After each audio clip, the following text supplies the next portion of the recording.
In the sweltering heat of the Pacific theater during World War II, the year 1943 marked a pivotal shift from defensive desperation to offensive ambition. General Douglas MacArthur, the charismatic and often controversial commander of Allied forces in the Southwest Pacific area, SWPA, envisioned a bold campaign to reclaim territory from the Japanese Empire. His strategy centered on island hopping, a methodical advance that bypassed heavily fortified enemy positions, isolating them and allowing them to wither without direct assault. This approach aimed to conserve lives and resources while steadily closing in on Japan. However, MacArthur's grand plans clashed head-on with President Franklin D. Roosevelt's Europe First policy, which prioritized the defeat of Nazi Germany over the war against Japan. The resulting resource battles strained logistics to the breaking point, forcing MacArthur to improvise amid chronic shortages that threatened to derail the entire Pacific effort. The roots of this tension lay in the global strategy forged by the Allied powers. As early as 1940, U.S. military planners had proposed a Euro-first approach, recognizing Germany as the more immediate and potent threat due to its industrial might and proximity to key allies, like the United Kingdom and the Soviet Union. When Japan attacked Pearl Harbor on December 7, 1941, dragging the United States into a two-front war, Roosevelt and his Joint Chiefs of Staff reaffirmed this priority. The ABC won staff agreements with Britain in early 1941 and subsequent conferences, such as the Arcadia Conference in December 1941.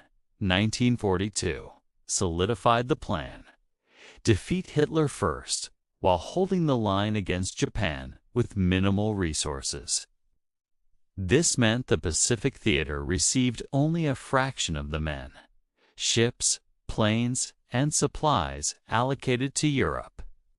By 1943, the disparity was stark. In Europe, the Allies were building toward massive operations like the North African Campaign Operation Torch and the eventual D-Day invasion. The U.S. Army alone deployed over 1.5 million troops to the European theater by mid-1943, supported by vast convoys of Liberty ships ferrying ammunition, fuel, and food across the Atlantic. The Lend-Lease program funneled billions in aid to Britain and the Soviet Union, including tanks, aircraft, and trucks that bolstered the Eastern Front and the air war over Germany. Historian Samuel Eliot Morison noted that the Atlantic convoys, despite U-boat threats, delivered resources on a scale that dwarfed Pacific shipments. For instance, the U.S. produced over 2,700 Liberty ships during the war, but only about 30% were directed to the Pacific in 1943, with the rest prioritizing the European buildup. In contrast, the Pacific was a logistical nightmare. Vast ocean distances, often thousands of miles between bases, demanded enormous shipping tonnage just to sustain basic operations. MacArthur's SWPA encompassed Australia, New Guinea, the Solomon Islands, and beyond, a region with primitive infrastructure, dense jungles, and coral reefs that wrecked ships. Supplies had to traverse the Pacific from U.S. West Coast ports, a journey that could take weeks or months, vulnerable to Japanese submarines and aircraft. The global shipping crisis of 1942-1943 exacerbated this. As noted in U.S. Army historical studies, the Allies faced a shortage of vessels, with SWPA at the end of a very long supply line. MacArthur's forces operated on a logistical shoestring, relying on Australian resources and innovative local adaptations to stretch what little arrived. MacArthur's ambitious plans for 1943 amplified these strains. Fresh from his escape from the Philippines in March 1942, where he famously vowed, "I shall return," MacArthur assumed command of SWPA on April 18, 1942. Island hopping was ingenious but resource-intensive. Each leap required amphibious assaults where troops stormed beaches under fire, then consolidated positions to build airfields and ports for the next advance. MacArthur emphasized mobility and surprise, but success hinged on air and naval superiority sets in short supply due to Europe first.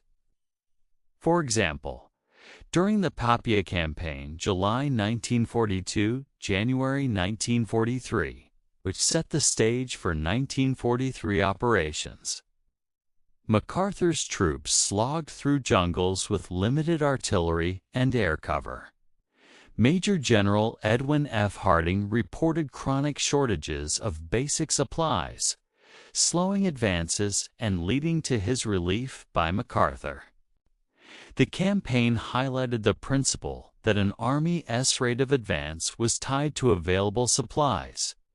Yet, MacArthur often dismissed such excuses, demanding results despite the constraints. The resource battles intensified as MacArthur lobbied Washington for more. In dispatches to Chief of Staff General George C. Marshall, MacArthur argued that the Pacific deserved parity, warning that under-resourcing would prolong the war and cost lives.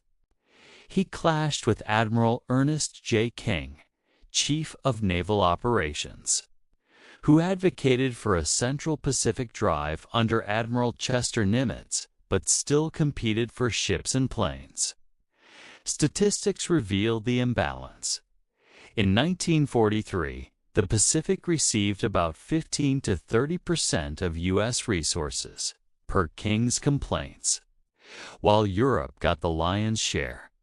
U.S. aircraft production totaled over 85,000 in 1943, but SWPA got fewer than 1,000 new planes, forcing reliance on outdated models like the P-39 Iracobra.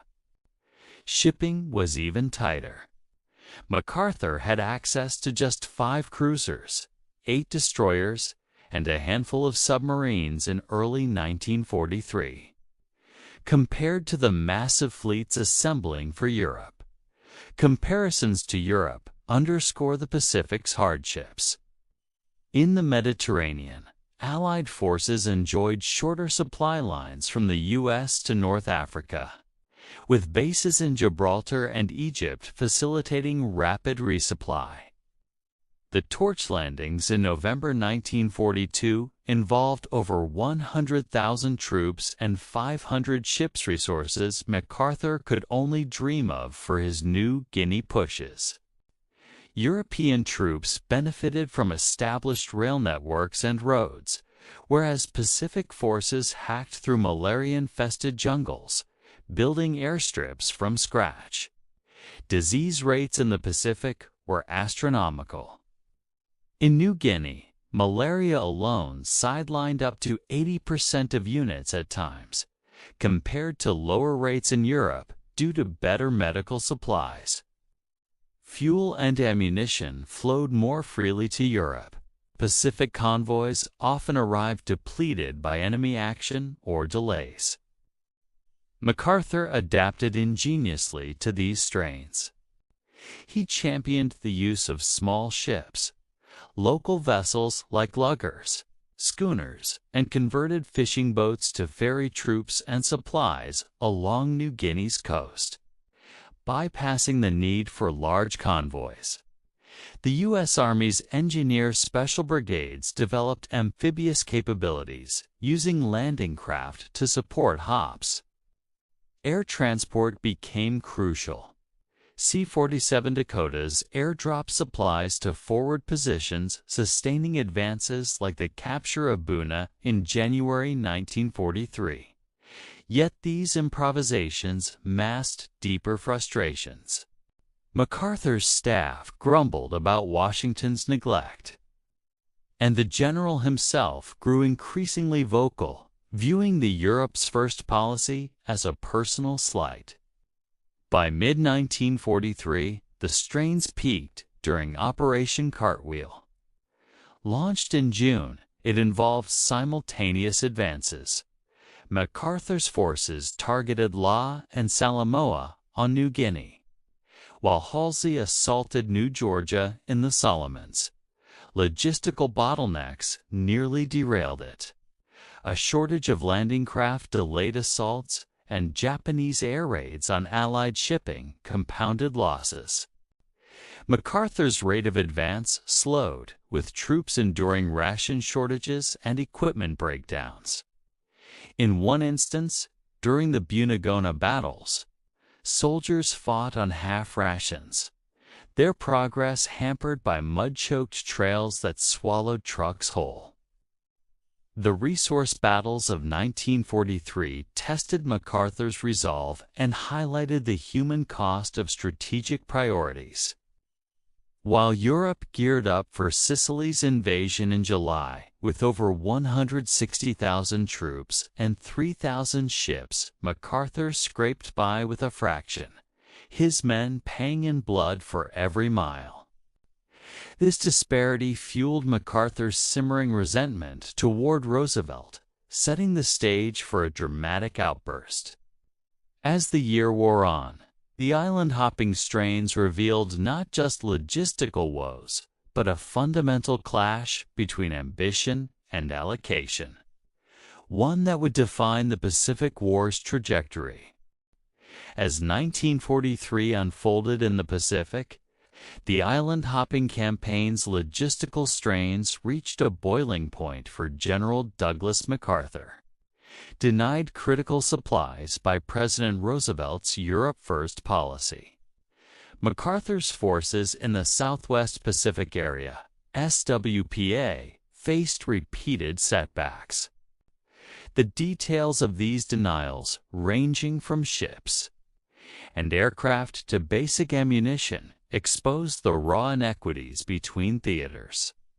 MacArthur's explosive reaction, encapsulated in his infamous declaration, "This will cost American lives," marked a turning point. It galvanized adaptations in New Guinea that ultimately shifted momentum, proving ingenuity could triumph over scarcity. The supply denials began accumulating in early 1943 as MacArthur geared up for Operation Cartwheel. Washington promised reinforcements but delivered sparingly. For instance, MacArthur requested 270 to be 17 bombers and 620 additional combat aircraft by April 1942. But by 1943, deliveries lagged due to diversions to Europe. The North African campaign alone absorbed hundreds of planes, leaving SWPA with outdated models vulnerable to Japanese Zeros. Shipping was the cruelest cut.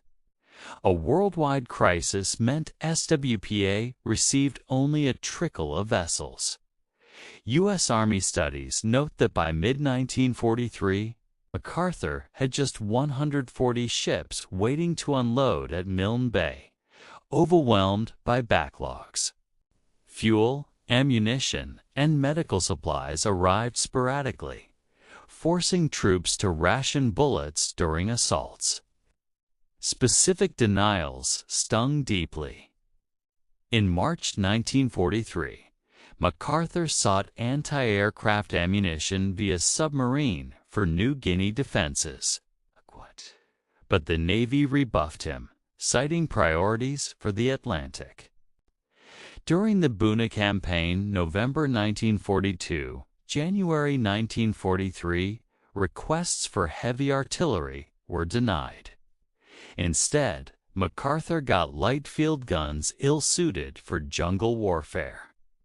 Food shortages were acute. Troops subsisted on Australian rations like bully beef and hardtack, with quinine for malaria often in short supply.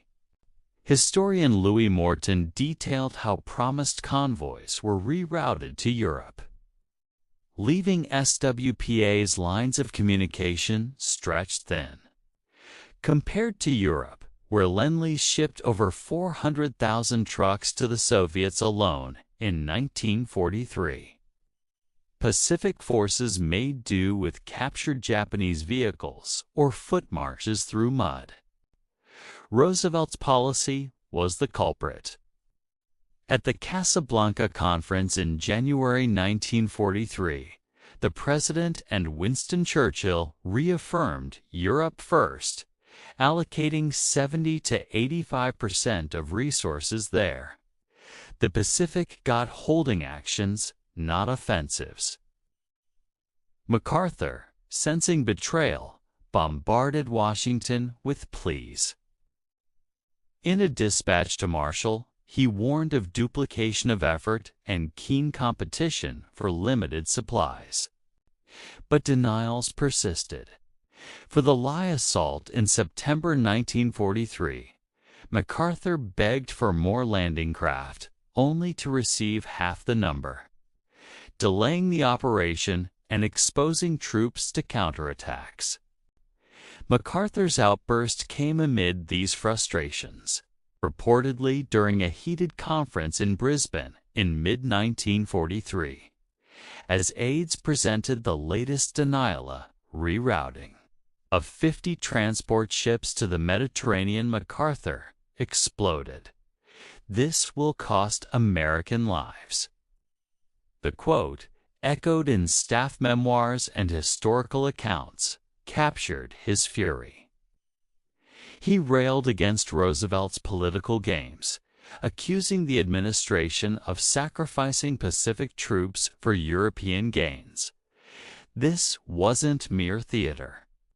MacArthur had witnessed the toll in the Philippines fall in 1942, where supply failures doomed his forces. Now, in New Guinea, similar shortages meant slow advances and high casualties. His reaction wasn't isolated. Subordinates like General Robert Eichelberger shared the sentiment, noting troops' deplorable state due to neglect. The outburst signaled a turning point. MacArthur, ever the innovator, pivoted to adaptations that turned denial into defiance. In New Guinea, where Japanese forces clung to coastal strongholds, he refined island hopping with local ingenuity. Bypassing fortified positions like WWII, he isolated them via air and sea interdiction, starving garrisons without costly assaults. The Battle of the Bismarck Sea in March 1943 exemplified this.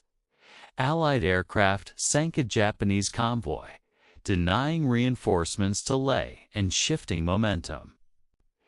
Adaptations extended to logistics. MacArthur's small ships program repurposed local craft over 200 vessels by late 1943 for coastal hops, evading submarine threats. Engineer units built floating piers and airstrips overnight, as at Cape Gloucester in December 1943. Airdrops sustained forward troops. During the Huon Peninsula Campaign, C-47s delivered 1,000 tons monthly. MacArthur relieved underperforming commanders like Harding at Buna, installing aggressive leaders who maximized scant resources. Australian allies filled gaps, providing infantry for grueling jungle fights while U.S. forces focused on amphibious leaps. These changes bore fruit. By September 1943, Leh fell after a daring paratroop dropped the first major U.S. airborne operation in the Pacific. Despite supply woes, Binshofen followed in October, isolating 250,000 Japanese troops. Casualties dropped. MacArthur's bypass strategy reduced direct engagements, contrasting Europe's bloody frontal assaults like Anzio. The turning point extended strategically. MacArthur's successes pressured Washington. By late 1943, resources trickled in, enabling the Admiralty Island seizure in February 1944. His outburst, while insubordinate, underscored the human cost, influencing later allocations. As 1943 ended, New Guinea's adaptations set the stage for the Philippines' liberation, turning denial into a catalyst for victory.